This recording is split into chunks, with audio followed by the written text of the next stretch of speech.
وەکو سەرجەم شار و شارۆچکەکانی تر یاریمی کوردستان بە ئامادەبوونی پارێزگاری هەڵەبجە و بەشێک لە بەرپرسانی حکومی یەکەم زەنگی ساڵی نوێی خوێندن بە دابەشکردنی چکلێت و گوڵ لێدرا. مامۆستایان و قوتابیان بە ئومێدەوە دەڕوانە ساڵی نوێی خوێندن و ئاواتە خوازن. حکوومەت گرنگی زیاتر بە کەرتی پەروەردە بدات. میوەدارم کە ساڵێکی خۆش بێت بۆ هەمومان، پیرۆزبایی یەکەم لە هەموو قوتابیەکان لە ئەو تەلەبانەی کە ئەم ساڵاتونتە پۆلی یەکەوە. هیوادارم کە ببنە کەسێک بۆ داهاتوو کە پەرە بە وڵاتەکە بن، ئاوادانی بکەن بۆ وڵاتەکەمە. هیوای خۆشی و شادی بۆ هەموو مامۆستایان و قوتابیەکانی پۆلی یەکمانە خوازم کە لە ساڵی نوێی خوێندنە لەگەڵمانە بەشدارە بن و پێم خۆشەکەوا ساڵی نوێی خوێندن بە خۆشی بەڕێ بکەین و پڕ خۆشی شادی بێت. زۆر دڵخۆشم بۆ کە مەکتەب کراتۆ، من زۆرم حەز لە مەکتەبە. پیرۆزبایی لە هاوڕەکان لە مامۆستاکانیشەکەم. قوتابخانە هاتوۆتەوە کاتی مەکتەبە و لەبەرەوەی چونکە کاتێ پشووی هاوێنیش زۆر خۆش بوو، چێژیشمان لێبێنی. هەرچەندە لە ئێستادا کەرتی پەروەردە لە هەرێمی کوردستان ڕوبەڕووی چەندین گرفت و کێشە بووتەوە، بەڵام مامۆستایان ئەم شارە دایانەوێم ساڵی خوێندن بە گروتینێکی نوێوە دەست پێ بکەن بۆ ئەوەی لە پاشە ڕۆژ دانەوەیەکی تەندروستتر ببەخشن بە کۆمەلگا.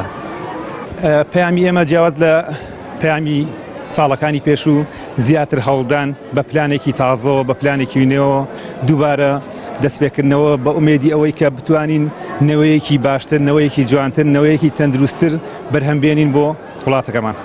پەیامی مامۆستایان ئەوەیە بۆ هەموو قوتابیان بە کۆشیێکی باشەوە ئەم ساڵ دەست پێ بکەن و هەروە داوا لە وەزارەتی پەروەردەیەکەین و هەروە لایەنە پەیوەندیدارەکان کە چاوێک بخشێنەوە بە ژیانی مامۆستا. بەڕاستی باشکردنی ژیانی مامۆستا هۆکارێکی فاکتەرێکی گەورەیە بۆ سەرکەوتنی پرۆسەی خوێندن.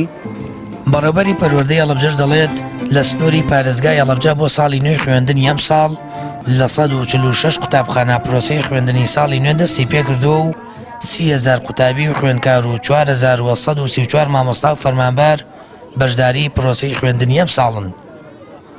ئەم ساڵ 146 قوتابخانە و خوێندنگا بە ڕووی مناڵانی ئەم شارە کراوەتەوە، نزیکەی 30,000 خوێندکار بەشداری پرۆسەکەیەکەن، 4,834 مامۆستا و فەرمانبەر لە پرۆسەکە بەشدارە بن.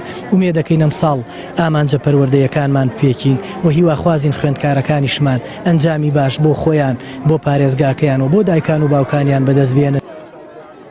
لە سەرتاسەر یاریمی کوردستان زەنگی ساڵی نوێی خوێندن لە سەرجەم قوتابخانەکان بۆ 2019-2020 لێدرا و قوتابیانیش بە ئومێدی هێنانەدەی خەونەکانیان چوونە پۆلەکانی خوێندنەوە.